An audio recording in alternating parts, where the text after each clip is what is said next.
moi, je ne suis pas de ceux qui disent que la menace russe est inexistante. Loin de là. Elle est très réelle, mais je constate au même moment qu'en Occident, elle est instrumentalisée par notre nomenclatura d'aujourd'hui pour dire, un instant, c'est pour créer une forme de patriotisme européiste sur le mode de l'accélération fédérale de la construction européenne.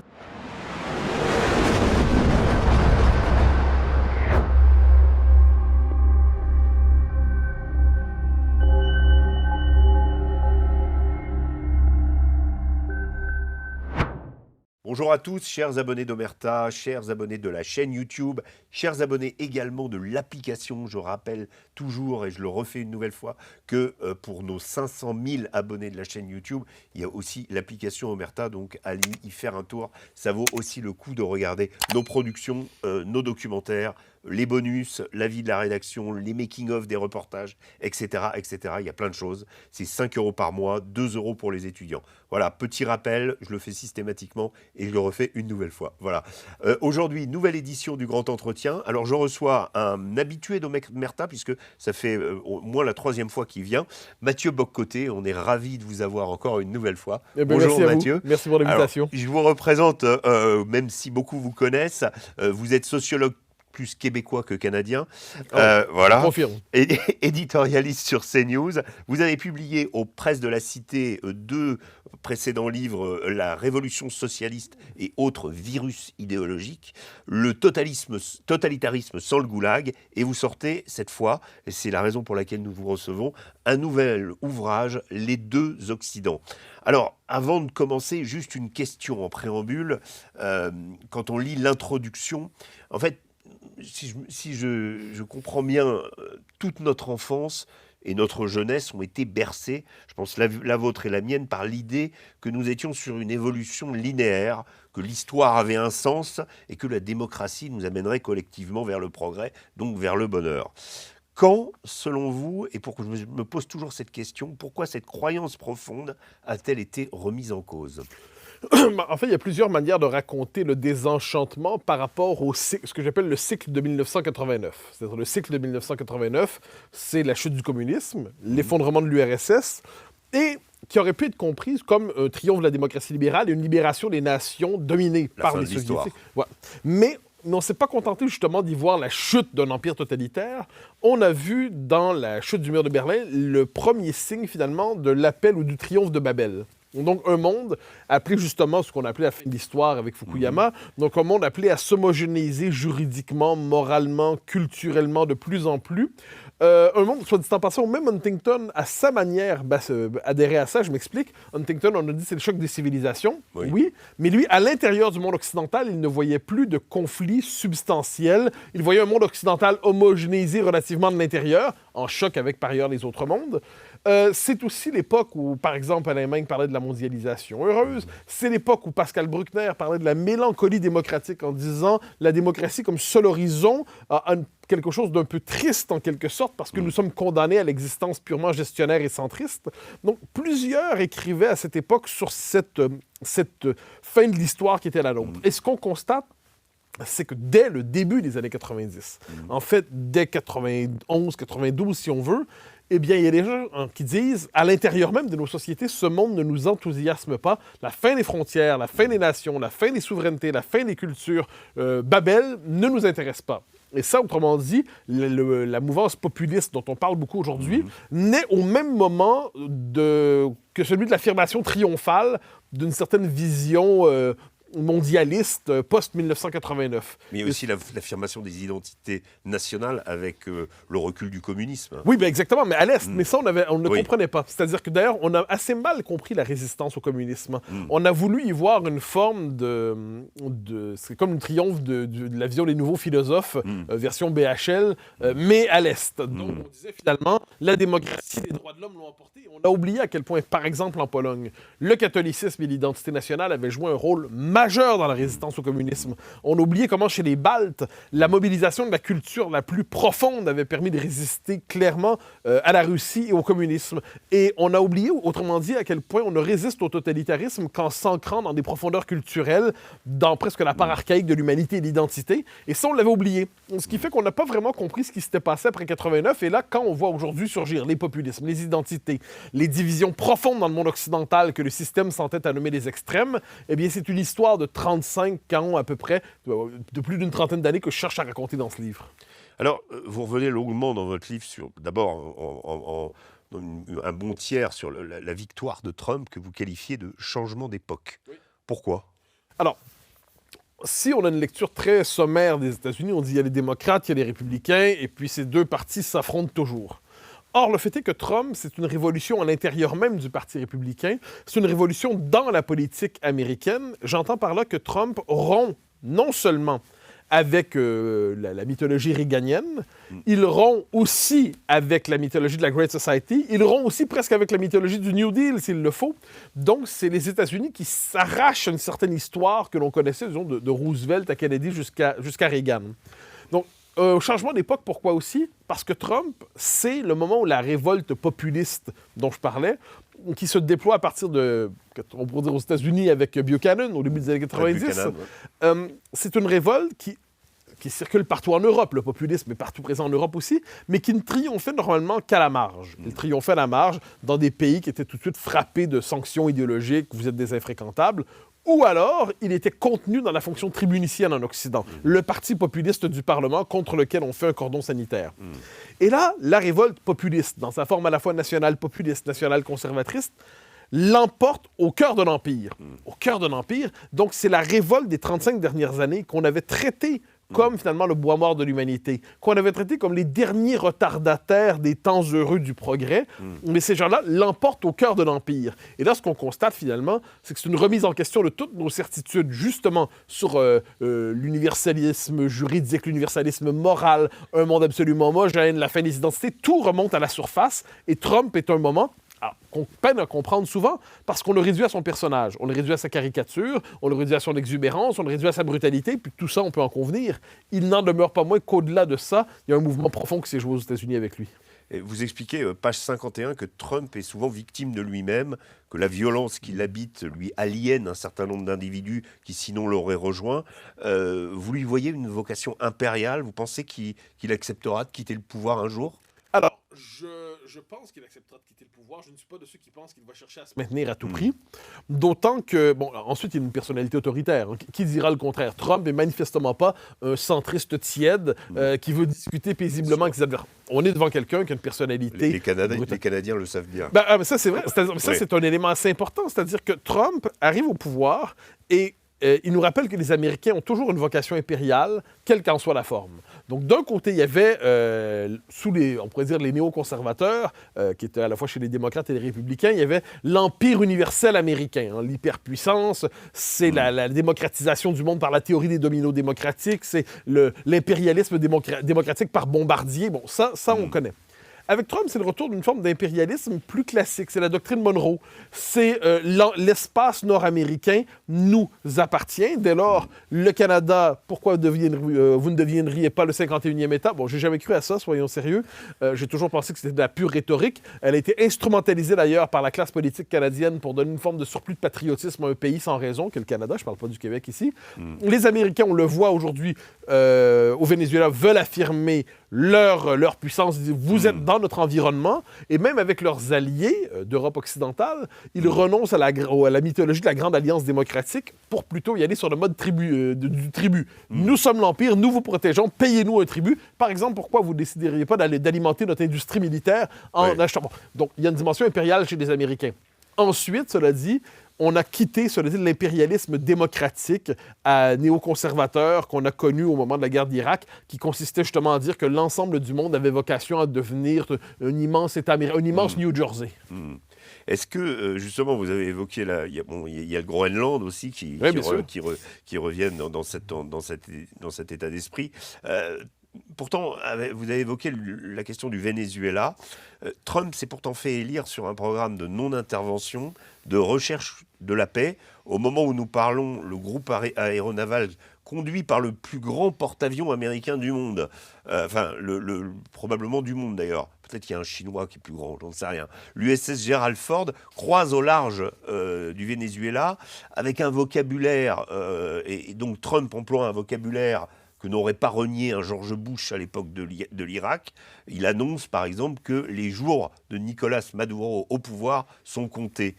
Est-ce que vous pensez qu'on s'est fait avoir là-dessus et que finalement il va redevenir un impérialiste? Alors pour moi, c'est pas le même langage que Bush. C'est-à-dire que chez Bush, vous noterez... je pense que si les jours de Nicolas Maduro au pouvoir sont comptés, mais ce que j'entends, il l'a dit pour Saddam Hussein. Ce que j'entends pour le langage de Bush, surtout Bush fils, c'est le langage néoconservatisme. Ça consiste à dire nous ferons tomber le tyran pour installer une démocratie, car en Irak, ensuite en Libye et ailleurs, les peuples attendent la présence américaine pour les délivrer de leurs tyrans et leur permettre de devenir à leur manière des Américains comme les autres.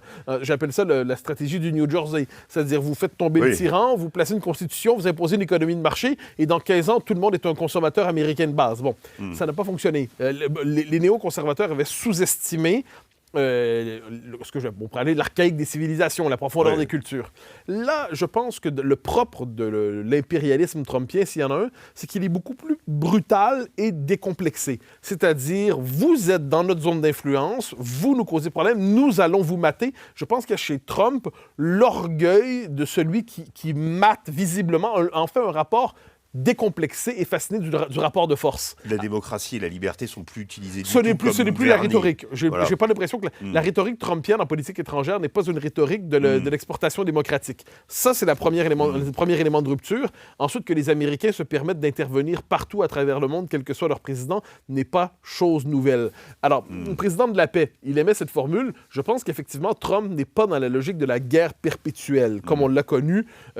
Afghanistan, Irak. Exactement. Ça, je pense qu'on n'y est pas. Par ailleurs, manifestement, les Américains ne s'interdisent pas d'intervenir lorsqu'ils croient que c'est selon leur intérêt, et ils le font avec la brutalité qui est la leur, et je dirais la brutalité propre qui est celle de Trump. Quoi qu'on pense par ailleurs de cette intervention. Alors, derrière Trump, il y a une bataille idéologique qui est contre le wokisme, notamment. Vous pensez que la messe est dite pour le wokisme ou que celui-ci peut ressurgir, par exemple, à l'occasion des élections de mi-mandat, qu'il peut y avoir une revanche du système qui n'est pas mort? Je pense pas que le wokisme est mort un instant.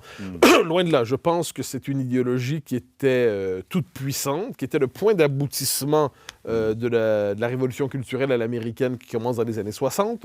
Donc, le wokisme n'est pas une fièvre sortie de nulle part. C'est le 1793 du progressisme contre-culturel ou de la révolution. Donc, c'est le moment de la terreur idéologique. Bon, il y a ça. Ensuite, c'était devenu tellement fou que c'était un carburant électoral majeur du Trumpisme. Le Trumpisme, on aura l'occasion d'y revenir, mais s'alimente aussi d'un sentiment de dépossession profonde aux États-Unis. Et le wokisme, même dans sa forme Kamala Harris, était dans une forme plus gestionnaire, mais c'était un délire idéologique. Et les républicains ont capitalisé là-dessus. Mais c'est pas mort du tout. Ça demeure au cœur d'Hollywood, par exemple. Ça demeure au cœur de l'industrie de l'entreprise, dans l'université, c'est le moins qu'on puisse dire. Et surtout, ça existe ailleurs dans le monde, notamment en Europe occidentale, où, contrairement à ce qu'avaient pensé certains, Trump n'a pas nécessairement fait des émules, n'a pas fait des... il n'a pas entraîné une suite. Il y a quand même des petits Trump, Orban, Mélanie, même s'ils étaient élus avant. Le dernier, là, Andrej Babis, en Tchéquie. Est-ce que ça va continuer? Non, mais moi, ce que je vois surtout pour l'instant en Europe, ce que vous évoquez, à part Mélanie, c'est plutôt périphérique. Ce que je vois, moi, surtout, c'est l'Union européenne qui se radicalise. C'est la classe politique française, c'est Keir Starmer, c'est en Allemagne aussi, quoi qu'on en dise, c'est en Grande-Bretagne et en Irlande. Donc, il y a une forme d'hyper-wokisme par anti-Trumpisme qui se manifeste. J'ai à l'esprit la décision de Mme von der Leyen, la Commission européenne, qui veut imposer la possibilité de la transition sociale de genre pour les enfants et qui veut sanctionner les États qui ne l'autoriseraient pas. Je pense aussi à la police politique en Grande-Bretagne aujourd'hui, qui est un vrai problème. C'est-à-dire, vous avez fait un tweet il y a 6 mois, 2 ans, eh bien, la police peut cogner chez vous à 6 heures du matin pour savoir c'était quoi exactement le sens de ce tweet. Donc ça, je pense... Et aux États-Unis même, alors aujourd'hui, c'est jour d'enregistrement, j'ignore quel sera le résultat, même si on peut le supposer. Mamdani, à New York, c'est un parti démocrate qui est tout le contraire, en fait, d'un parti démocrate qui chercherait à se recentrer. Il assume une polarisation à gauche, avec Mamdani, qui, lui, est un wokiste intégral. Que Trump qualifie de communiste. Quoi. Oui, bien sûr. Oui, alors, ce qui, pour les Américains, est assez significatif. Oui, et pas un compliment. J'arrive sur l'Europe et je voulais vous faire réagir. Hier, on apprenait que dans le cadre du 19e train de sanctions adopté le 23 octobre 2025 contre la Russie, les agences de voyage européennes n'ont plus le droit d'organiser aucun type de voyage en Russie, qu'il s'agisse de voyages de groupe ou de séjours individuels. Même à l'époque de l'URSS, il me semble, les voyages en Occident, même s'ils étaient réservés à une petite élite, n'étaient pas formellement interdits. Qu'est-ce que l'Union européenne cherche à faire ? Alors, que le choc avec la Russie aujourd'hui est intégral. Moi, je pense qu'il y a 2 dimensions dans le rapport à la Russie aujourd'hui. Moi, je ne suis pas de ceux qui disent que la menace russe est inexistante. Loin de là. Elle est très réelle, mais je constate au même moment qu'en Occident, elle est instrumentalisée par notre nomenclatura d'aujourd'hui pour dire, un instant, c'est pour créer une forme de patriotisme européiste sur le mode de l'accélération fédérale de la construction européenne. On traite tous ceux qui ne sont pas dans le néo-conservatisme d'Europe occidentale, on les traite de mousquetaires comme on le faisait jadis. Et me semble-t-il que dans tout cela, l'instrumentalisation de la menace russe m'inquiète beaucoup. Parce qu'autant, comme je le dis, c'est une menace réelle, la Russie, historiquement, est un empire qui tolère assez mal que ses voisins ne consentent pas leur vassalisation par elle. Bon, ça. De l'autre côté, je pense que l'Europe occidentale a trouvé dans la Russie l'ennemi idéal pour chercher quelquefois à mater des oppositions intérieures qui ne sont pas tous des traîtres, à ce que j'en sais. On le voit en Allemagne, me semble-t-il, où ceux qui sont moins partants pour cette espèce d'accélération fédérale sont traités finalement d'agents de la Russie aujourd'hui. Et je pense que l'accusation d'agent russe est probablement une des accusations les plus insupportables qu'on peut entendre aujourd'hui. Je vais vous donner un autre exemple. Quand j'entends qu'en 2027, pour la prochaine présidentielle française, j'entends une partie de l'extrême centre nous dire si les populistes progressent en France, eh bien, ça va être à cause de la Russie. Autrement dit, si le résultat vous déplaît, c'est la faute à la Russie. On l'a vu en Roumanie, même chose. Donc là, cette accusation d'agent russe permet aujourd'hui de mater toutes les oppositions intérieures. On a eu des choses comme les puces de lit qui étaient... Enfin, voilà, la Russie était derrière tous les... Le Louvre, voilà. et ainsi de suite. Non, mais c'est assez particulier, et je me souviens, il y a quelques mois à peine, c'est particulier, dès lors qu'on cherche à comprendre intellectuellement, je dis même pas existentiellement, intellectuellement, le point de vue russe sur le monde, ne serait-ce que pour l'expliquer, le combattre s'il le faut ensuite, eh bien, on est accusé de trahison. Je trouve que c'est une forme de faillite de l'intelligence ici. Il y a certains intellectuels... qui se laissent aller en fait, moi, ce qui me fascine, c'est ils ne prennent pas au sérieux l'idée d'un choc avec un empire nucléaire. Moi, je suis un garçon un peu craintif là-dessus. Si vous m'expliquez que je suis en conflit ouvert avec un empire nucléaire, je me dis que ça peut mal se passer. La théorie 1914 avec les moyens de 2025, je ne sais pas exactement si c'est une bonne nouvelle pour qui. Oui, bien sûr. Alors, le dissident soviétique Vladimir Boukhovski avait écrit à propos de l'Union européenne cette célèbre phrase « J'ai vécu dans votre futur et ça n'a pas marché ». Il a aussi publié un ouvrage dont tout le monde se foutait jusqu'à très récemment qui s'appelait « L'Union européenne, une nouvelle URSS ». Pour vous, c'est Maastricht qui a révélé cette dérive de l'Union européenne ? Je pense que l'accélération est plus tardive. C'est-à-dire, Maastricht, je pense encore, à ce moment-là, j'aurais voté non à Maastricht. J'aurais été dans le camp Philippe Séguin. 55% des Français. 50, en fait. C'est en 2005 que c'est... Ah oui, pardon. Enfin, non, Maastricht a failli déraper à ce moment-là, mais tout le système s'est mis en place pour mater l'opposition.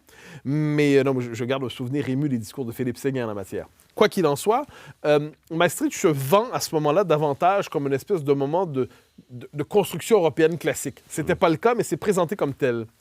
Ensuite, il y a une accélération, et on la voit surtout aujourd'hui, et je pense qu'il y a une séquence propre à Mme von der Leyen aujourd'hui, qui veut accélérer la fédéralisation, accélérer le fait que l'Union européenne devienne un pouvoir direct avec les Européens. Donc, c'est plus simplement une structure de coopération très poussée entre États avec une bureaucratie qui lui est propre. Il y a le basculement impérial. Et ça, on le voit notamment dans le traitement réservé aux partis populistes lorsqu'ils l'emportent en Europe. Moi, j'ai un souvenir, je crois qu'on en avait déjà parlé d'ailleurs. Sur la Roumanie. Oui, absolument, mais aussi sur l'Italie. Quand Mme Meloni est à quelques jours de l'emporter, von der Leyen dit « Si ça tourne mal, nous avons les moyens nécessaires pour ramener l'Italie dans le droit chemin. » Donc, on est devant une forme de puissance impériale qui dit à ses provinces « Tenez-vous correctement, sinon nous vous materons. De la même manière, en Roumanie, qui est pour moi un moment absolument traumatique, il y a une élection, le résultat déplaît, on annule l'élection. On en organise une nouvelle. Celui qui avait réussi à percer le mur du premier tour, Georgescu, se présente au deuxième, on l'arrête et on l'accuse de propos anticonstitutionnels. Et ça, je trouve que c'est une des choses les plus importantes en ce moment. C'est pour mater les dissidents ou les opposants, tout simplement, en Europe aujourd'hui, c'est l'accusation de propos anticonstitutionnels. En France, on dirait quelquefois propos anti-républicains, mais l'équivalent en URSS autrefois, c'était des discours contre-révolutionnaires. Donc, la Constitution n'est plus un cadre qui organise nos vies. C'est désormais une forme de religion civique qui implique de mater ceux qui remettent en question l'interprétation qu'en fait l'extrême-centre. Hier, à l'occasion d'une visite en Bosnie-Herzégovine, la diplomate en chef européenne Kaja Kallas a fait une revue des troupes de casques bleus. Il y a une hubris là-dessus. Je pense que l'eurocratie, la nomenclature européenne ou européiste est dans un désir explicite d'une souveraineté européenne qui transcenderait une fois pour toutes les nations. Alors, ce qui est très particulier dans ce cas-là, dans le cas de Mme Kallas, c'est je comprends, si j'avais son parcours identitaire propre, je me méfierais de la Russie, sans le moindre doute. Un Balte qui ne se méfie pas de la Russie est un individu aberrant. Ensuite, on sent qu'il y a une espèce d'esprit qui soit revanchard, j'en sais rien, mais peut-être un peu revanchard, mais aussi dans l'esprit de gens qui sont à la tête de petits pays à l'origine, des petits pays qui ne pèsent pas beaucoup géopolitiquement. L'Europe, c'est l'occasion, en fait, d'avoir l'impression d'avoir des gros muscles lorsqu'ils exercent des responsabilités. Et c'est comme si l'Union européenne créait les conditions d'un hubris psychologique chez ceux qui rejoignent sa classe dirigeante, qui est une classe en apesanteur, qui n'est plus responsable envers des pays en particulier. Et de ce point de vue, si je peux me pousser plus loin la comparaison que je fais, ce que j'appelle l'ERSS, comme d'autres, je ne suis pas le seul à l'avoir dit, on le voit par exemple qu'il y a un peu l'équivalent de la doctrine Brejnev aujourd'hui. Donc, la doctrine Brejnev des temps présents, c'est vous devez rester dans l'Alliance Atlantique, vous devez rester dans ce qu'ils appellent l'État de droit aujourd'hui, vous devez rester dans le cadre européiste tel qu'il se pense, et si vous vous en éloignez, vous quittez dès lors les paramètres de l'expérience idéologique européenne, et on peut vous mater. Donc, on ne mate pas comme hier, on n'envoie pas des troupes, de Moscou, mais on mate de l'intérieur et on traite ceux qui s'y opposent comme des parias en se permettant d'aller de plus en plus loin dans leur répression juridique et pas que. Alors, pour rester sur Brejnev, justement, vous revenez sur un personnage de cette époque-là, Heinrich Honecker, socialiste pur et dur, défenseur acharné de la RDA, même si tout craquait autour de lui. Et vous faites le parallèle avec l'Union européenne, bastion assiégé. Pourtant, il me semble, et alors désolé de vous contredire, mais dès que ceux du camp, dirons-nous, populiste, arrivent au pouvoir, ils renoncent à quitter l'Europe. C'est le cas de Meloni, d'Orban, le RN, lui ayant déjà renoncé, même s'il n'est pas encore au pouvoir. C'est comme si l'Europe restait inéluctable et qu'à l'exception des Britanniques, on ne pouvait pas revenir en arrière. Et lorsqu'ils en sont sortis d'ailleurs, ils n'en sont pas vraiment sortis. Non, je suis d'accord, l'Union européenne se présente aujourd'hui comme l'horizon indépassable de notre temps. Pour les partis populistes qui arrivent au pouvoir, c'est comme s'il y avait une forme de... Ils entendent le message suivant de manière, implicite. Si vous voulez être admis au pouvoir, vous devez être européiste. Vous devez accepter le cadre de l'Union européenne. Ensuite, je ne pense pas qu'on va arriver, quoi qu'on pourrait être, si on veut, être frexiteur, là, si l'Union européenne doit finir par tomber, j'y vois mal un État qui déciderait de faire le Frexit, puis après, il y aurait faites la liste des pays. Je pense plutôt que l'Union européenne est traversée par de telles contradictions qu'elle pourrait un jour se disloquer. Si ce n'est pas le cas, on peut surtout entrer dans une dynamique où la France, dirigée par des nationaux conservateurs, des populistes, qu'en sais-je, ou d'autres pays, décide, par exemple, d'inverser le rapport au droit. Primat du droit national sur le droit européen. La France déciderait C'est encore possible de le faire, ça ? Le jour où la France le décide, c'est compliqué de lui dire non. Je ne sais quel commissaire européen ou je ne sais quel tribunal cour européen dira « vous n'avez pas le droit ». La France dit « désolé, la France est souveraine chez elle ». Donc, ça nous ramène à la question la plus classique qui soit la question aristotélicienne, la question du régime. Qui décide? Depuis l'espèce de coup d'État européen qui s'est opéré sur plusieurs années, les choses sont plus subtiles aujourd'hui qu'hier. Le coup d'État, c'est quand, par exemple, une Cour suprême... Étonnamment, De Gaulle a laissé faire. Je pense que ça s'est opéré surtout après le général de Gaulle. Oui, mais il n'a pas dit non à l'Europe. Il n'a pas dit non Oui, mais c'est une époque où il voyait l'Europe, c'était la mise en forme technique d'une civilisation existante, dans un contexte d'ennemis communistes soviétiques. Ça se défendait. C'était aussi un outil américain et la transformation. Oui, mais l'ouverture à un marché incroyable. Et ce n'était pas le plus européiste qui soit, de Gaulle, si je peux me permettre. C'est vrai. Il avait de grandes réserves par rapport à ça. Ensuite, l'Europe est devenue... Moi, ça me fascine. Les européistes sont souvent les plus étrangers, culturellement, idéologiquement, à la civilisation européenne. Donc, je pense à Mme Hayé, parmi tant d'autres, qui a une vision purement idéologique de l'Europe. L'Europe, chez elle, n'est pas une civilisation avec une diversité de patries, de peuples, des terroirs, une culture... Non, c'est un projet idéologique qui tient vraiment dans la ligne de ce que j'appelle l'extrême centre. Donc, leur Europe n'est pas très agréable. En fait, l'européisme est à l'Europe ce que l'URSS était à la Russie. Et moi, je suis très attaché à la civilisation européenne. Je pense qu'il est normal qu'il y ait une coopération interétatique plus poussée au sein d'une même civilisation, surtout dans le monde qui est le nôtre. Je ne pense pas que l'Union européenne telle qu'elle existe aujourd'hui soit la traduction fidèle de ce que pourrait être l'idée européenne. Alors, vous allez évoquer Valérie Hayé, vous avez aussi d'autres Amazones comme Nathalie Loiseau, par exemple. Et vous évoquez, et ça c'est très intéressant dans votre livre, l'usage de l'état de droit pour mater les pulsions anti-européennes et verrouiller la vie politique. Vous pensez qu'on va aller loin dans cette direction? Parce que quand on écoute les propos de Valérie Hayé, parfois c'est un petit peu inquiétant. Mais je pense qu'on y est déjà. On a évoqué la Roumanie il y a un instant.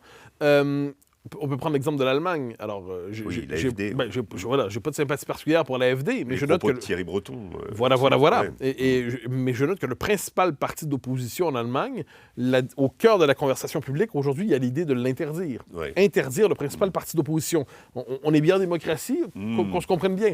Et les arguments utilisés contre ce parti... Alors, évidemment, c'est fascinant parce qu'il faut... je parle évidemment pas allemand, hélas, mais j'ai fait ce qu'il fallait quand même pour avoir accès à la presse allemande. Et le grand écart qui est présenté entre ce qu'on dit, par exemple, d'un tel parti et les propos sur lesquels s'appuient de telles accusations, c'est lunaire quelquefois. Si, par exemple, vous remettez en question une définition strictement constitutionnelle ou juridique du peuple allemand, en rappelant que le peuple allemand, c'est aussi justement un peuple, une culture, une histoire, une continuité de population dans l'histoire, eh bien là, vous avez une définition anticonstitutionnelle du peuple allemand et on peut dès lors chercher à vous interdire. C'est absurde, c'est lunaire. De la même manière, en France, et ça, je confesse grande inquiétude là-dessus, quand M. Fabius disait, il y a quelques années, il y a 2-3 ans, au moment de la présidentielle de 2022, si jamais Zemmour ou Le Pen arrivent au pouvoir, on va faire ce qu'il faut pour qu'ils ne puissent pas organiser leur référendum sur l'immigration notamment. Donc, on verrouille à l'avance l'usage possible du référendum pour verrouiller tout appel possible à la souveraineté populaire. J'ai l'impression que de ce point de vue, je ne le souhaite pas, je le décris, on va arriver à un moment où il va y avoir une tension très vive entre la légalité classique et la légitimité démocratique. À l'échelle de l'histoire, la France est peut-être comme ça. La fondation de la Ve République n'est pas le moment le plus immaculé qui soit du point de vue de la légalité démocratique. De Gaulle était traité de dictateur. Bien sûr, non, mais par les Américains. On le traite de fasciste. Ouais. Oui, les Américains sont particuliers, mais par aussi François Mitterrand, par d'autres qui le traitent de fasciste. Et moi, je pense qu'à l'échelle de l'histoire, j'ai l'impression que quelquefois, des moments de sursaut démocratique sont fascisés par l'idéologie dominante.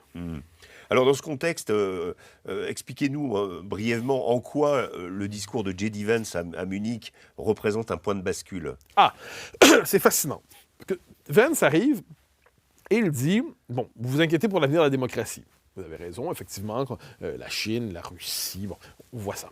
Mais ne sous-estimez pas le danger d'un affaissement intérieur de la démocratie chez vous. Finalement, ce que Gaucher appellerait peut-être, a déjà appelé la démocratie contre elle-même. Donc, au nom de la démocratie, on tue la démocratie réelle. Craignez, autrement dit, qu'au nom de l'état de droit, je l'ai évoqué, eh bien qu'au nom de l'état de droit, vous connaissez de plus en plus de censure, de plus en plus d'interdiction de tel ou tel propos, interdiction de parti. Front républicain, comme on l'a vu, logique du cordon sanitaire, ce que j'appelle la cordon sanitarisation de l'adversaire. Donc, inquiétez-vous de la décomposition intérieure de vos démocraties. C'est un propos qui était, moi, je trouvais que c'est un discours assez remarquable. Dans la presse européenne, dans les jours qui suivent, on traite ça comme une déclaration de guerre idéologique de Trump contre l'Europe occidentale. Mais, et là, c'est là que je deviens fou, très souvent, on nous dit c'est très méchant, regardez à quel point c'est un méchant discours, mais est-ce qu'il y a on cite très rarement le discours. Oui. Donc, on a l'accusation, on a la sale étiquette, mais est-ce qu'on a les propos qui viennent fonder cette accusation? C'est pas là. Et là, on nous dit, je me rappelle, je pense que c'est dans Le Monde, j'espère ne pas me tromper, en disant Vance déclare la guerre idéologique à l'Europe. À l'instant, c'est pas exactement ce que j'ai entendu comme discours. Mais là, il y a un effet de martèlement médiatique, donc tout le monde répète ça. Puis au bout de 2 jours, le contenu du discours a disparu. L'intention belliqueuse de Vance est tout ce qu'on retient dans le discours public. Moi, je trouve que c'est fascinant. Et le fait est que Vance s'inquiétait de choses réelles. C'est-à-dire, allons-y pays par pays. Je le disais tantôt, les discours sur la pénalisation des discours haineux au Royaume-Uni, c'est terrifiant aujourd'hui. La submersion migratoire en l'espace de moins d'une génération en Irlande, c'est quand même inquiétant. En France, le verrouillage de l'état de droit contre la démocratie, c'est inquiétant. En Allemagne. Donc, il y avait de bonnes raisons. Ensuite, on pouvait être contre lui. On pouvait dire, vous savez, M. Vance, que les points que vous indiquez sont réels, mais voilà pourquoi c'est nécessaire, parce que ces partis sont vraiment dangereux. Mais non, personne n'a cherché à argumenter. Non, moi, ça me fascine. Alors, ça. justement, vous écrivez à propos des journalistes, la fonction du journalisme évolue, il doit assurer la promotion du régime et de ses grandes valeurs. On lui demande explicitement de mettre en scène une vision inclusive de la société, de raconter les événements de manière que la cohésion sociale et le vivre ensemble soient préservés, de manière à ce que l'extrême droite ne puisse se rapprocher du pouvoir. Oui, mais c'est ce que j'appelle la pravdaïsation. Un mot accompagne ce mouvement, censure. Oui, mais bien sûr, c'est la pravdaïsation de l'information. Donc, les événements doivent être racontés de telle manière à ce que ça ne remette pas en question le vivre ensemble diversitaire pour l'essentiel. Et si un fait divers aujourd'hui, en fait, si un événement remet en question le récit de la diversité enchantée et du monde tel qu'il doit aller, eh bien, cet événement doit être soit invisibilisé, soit fait diversifier, ou alors, si on le mentionne, on le réduira, donc si on est obligé de le mentionner, et on constate qu'il y a des effets politiques, on va dire, oui, mais ça, c'est le sentiment d'insécurité, sentiment de... Donc, on est devant... Et les chartes de journalisme... C'est pas réel, c'est une perception. Voilà, donc c'est autrement dit, vous êtes paranoïaque. Ouais. Et les chartes de journalisme militant, où au nom d'intentions éthiques, on veut fixer les paramètres idéologiques de la narration du réel, c'est assez fascinant. Et rajouter 2 éléments là-dedans. Aujourd'hui, la lutte contre la désinformation. Alors, j'ai déjà dit tout ce que je pensais de la lutte contre les discours haineux, parce que dans les faits, dès que vous n'êtes pas exactement progressiste, vous devenez haineux. Mais ce qu'on appelle la lutte contre la désinformation, c'est fascinant, parce que là, on nomme désinformation le fait de mentionner des faits qui, en leur accordant une importance que le régime ne leur accorde pas. Donc ça, je donne un exemple lié à CNews, où je travaille, parce que ça m'a frappé le rapport Josse. Le rapport Josse, qui a été commandé par Reporters sans frontières, et qui va conduire à la décision du Conseil d'État sur la saisine de l'Arcom. Voilà. Voilà. Josse nous dit, moi ça m'avait fasciné, il dit CNews, bon, les faits, ok, d'accord, sont vrais, mais ils ne sont pas présentés avec la même hiérarchie d'information, donc avec le même récit médiatique que BFM. Donc, c'est une forme c'est pas comme ça, mais de propos désinformateurs, parce que c'est pas le même récit médiatique, la même narration que BFM. Quoi? Donc là, il y a donc, autrement dit, un récit médiatique fixé, autorisé, le seul. Norme, ce serait Et BFM. si vous vous détachez de BFM, qui, dans les cas, est traité donc comme une forme de média d'État, ce que je ne savais pas, eh bien, vous êtes dès lors dans des propos qui relèvent de l'excitation malsaine des pulsions et des affects. Et c'est ce rapport-là, d'une qualité intellectuelle que j'ai jugé assez limitée, qui va ensuite être présenté comme un texte scientifique de référence pour justifier ensuite le fait que les chaînes d'info devaient redéfinir leur définition du pluralisme, leur orientation éditoriale. Je suis sûr, le contrôle politique des médias, dans mon univers à moi, très particulier, ça relève de la tentation autoritaire. Le démocrate libéral que je suis, que je m'entête à être, ne croit pas que l'État doit se mêler du contrôle de l'information. Qu'il y a une chaîne publique, très bien, mais qu'il n'y ait quand même pas dire aux chaînes privées comment s'organiser. Oui, bien sûr. Alors, le temps file. Je voulais un petit mot, un dernier mot sur Jean-Marie Le Pen, que d'aucuns ont qualifié au moment de sa mort de visionnaire, notamment sur la question de l'immigration. Vous posez la question, d'ailleurs, c'est très intéressant parce que vous posez la question de savoir s'il a été diabolisé parce qu'il disait juste ou en raison de ses calembours antisémites et de son lien à la Seconde Guerre mondiale. Est-ce que finalement, Le Pen, quand on regarde les choses avec un peu de recul, c'est pas un Trump arrivait trop tôt et que s'il avait accédé au pouvoir, il aurait conduit, comme Trump, une contre-révolution? Je vous répondrai en 2 temps. Premièrement, la réponse sur la diabolisation, je répondrai par Enoch Powell. Alors, Enoch Powell, 1968, fait un discours qui va passer à l'histoire britannique. sur les fleuves de sang. Donc, c'est une citation où il dit il voit venir une société sous le signe de l'immigration massive, et il craint pour la paix civile, il voit son pays submergé. On en pense qu'on veut, mais il est diabolisé pour ça, sans le début d'un quart de huitième de référence à la Deuxième Guerre ou à l'antisémitisme. Et il est diabolisé pour ça. Donc, dans le cas de Le Pen, la diabolisation est aussi antérieure aux propos, par ailleurs, condamnables, ça va de soi, qu'il tient sur la Deuxième Guerre. Vous l'avez retrouvé.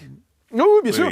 Non, la diabolisation est antérieure, c'est-à-dire que le simple fait de parler d'immigration dès les années 80 vous vaut mauvaise réputation. Ensuite, vous noterez que dans les années 80, il y a une chose paradoxale aussi. Il y a un moment de bascule. Dans les années 80, vous allez trouver Mitterrand, Rocard. Chacun va aller une phrase où il va constater que l'immigration massive est un immense problème. On peut pas accueillir toute la misère du monde. Voilà. Je pense que Mitterrand dit que depuis les années 70, le seuil limite a été atteint. Et Georges Marchais aussi, qui est quasiment un discours du FN. Et à droite, il y a aussi un propos très fort sur l'immigration, les assises de Villepinte en 90, où je crois Alain Juppé dit qu'il y a une contradiction fondamentale entre l'islam et la République. Nous avons immigration zéro. Certains plaident pour la préférence nationale. Bon. Et là, il y a un moment de bascule. Et ce qu'on constate, c'est que l'immigration devient la question interdite au début des années 90. Et dès lors, ce que je note, c'est que tous s'éloignent de la question de l'immigration, qui devient le vrai marqueur de diabolisation. Et de ce point de vue, nonobstant les propos absolument condamnables que vous avez évoqués de Jean-Marie Le Pen sur ces fameuses déclarations, il n'en demeure pas moins que ce qu'on constate après coup, si on a une vision historique plus large, c'est que le véritable marqueur de diabolisation, c'est le fait de critiquer l'immigration massive et la submersion migratoire. Ensuite, comme je dis, Le Pen ne s'est pas aidé, c'est le moins qu'on puisse dire. Le pire, c'est qu'il y a un jour, il s'est enfermé dans son personnage. Bien sûr. Mais le fait est que ce qui vaut diabolisation, c'est d'abord le constat critique sur l'immigration massive. Vous noterez d'ailleurs que pour demeurer dans le système... pas démocratique, dans le système de la respectabilité médiatique, tous les partis se sont alignés sur un immigrationnisme soit ardent, soit modéré ensuite. Et inversement, quand Marine Le Pen, des années plus tard, a dit, avec raison, que l'Holocauste était le summum de la barbarie, c'est clair, il me semble, il n'y a pas d'ambiguïté, eh bien, on a continué à la diaboliser. Donc, manifestement, il y avait quelque chose d'autre là-dedans. Ce qui est intéressant, c'est qu'on la diabolise très souvent, pas uniquement, en rappelant les origines du rassemblement, du Front National, et le fait qu'il y avait un Waffen-SS parmi le comité exécutif au début. Ça, c'est très fréquemment redit. Et or, Marine Le Pen n'est pas responsable de ça. Enfin, voilà. Or, il me semble que quand Jean-Marie Le Pen a connu son ascension au début des années 80, c'était quelque chose qu'on n'entendait pas du tout. Vous avez tout à fait raison. Ça, c'est intéressant de voir comment les mécanismes de diabolisation évoluent avec le temps. Donc, dans les années 80, on pouvait lui reprocher d'autres choses, davantage sur l'Algérie. Lui-même se présentait comme un Reagan français. Oui, bien sûr. Non, mais c'était pas du tout... mais je suis d'accord. Ouais. Donc, le fait est que les mécanismes de diabolisation ont changé. Ensuite, je vois aussi là-dedans beaucoup d'inculture. C'est-à-dire, on s'imagine... On peut penser ce qu'on veut du RN ou même du FN auparavant, mais y voir l'expression politique de la poursuite de la Waffen-SS par d'autres moyens en France, c'est ou de l'OAS. Idiot. Ça s'est repassé à l'Assemblée nationale. Et vous noterez que par ailleurs, aujourd'hui, quand vient le temps de diaboliser, on dit aussi Marine Le Pen, elle est populiste, donc d'extrême droite, parce qu'elle veut utiliser le référendum. Oui. Bon, OK, le référendum. J'ai lu récemment aussi que parce qu'elle critiquait les élites mondialisées, ce qui me semble une critique légitime, il y aurait derrière cela un cas d'antisémite. Bon, là, faut arrêter avec ça. Le référendum, c'est le général de Gaulle. À ce que j'en sais. Donc, à un moment donné, l'antisémitisme est atroce, tous en conviennent. Mais quand quelqu'un ne tient pas de propos antisémites, ne lui en prêtez pas des cachets. Puis dans le cas de l'usage du référendum, il fut un temps où on pensait que c'était l'instrument au cœur de la République gaulienne. Bon, apparemment, c'est l'extrême droite maintenant. Donc, il y a une forme de confusion qui consiste dans les faits aujourd'hui, tout à la fois à diaboliser la critique de la submersion migratoire, à diaboliser la remise en question de l'ordre européiste, à diaboliser aussi toute remise en question de la caste présentement au pouvoir, qui est quand même un peu à l'origine du désastre actuel. Ce sera un très bon mot de la fin. Merci infiniment. Merci Mathieu Boccoté. Alors, je rappelle, je n'ai pas montré tout à l'heure, mais voilà, le livre Les deux Occidents. Merci beaucoup pour Merci à vous. cet échange, comment on va dire, très riche. On aurait pu parler des heures. Merci à vous de nous avoir écoutés. J'espère que cette émission vous a plu et puis que vous reviendrez la semaine prochaine, toujours plus nombreux pour suivre notre chaîne YouTube et en particulier cette émission du Grand Entretien. D'ici là, je vous dis portez-vous bien et à très bientôt. Bye bye.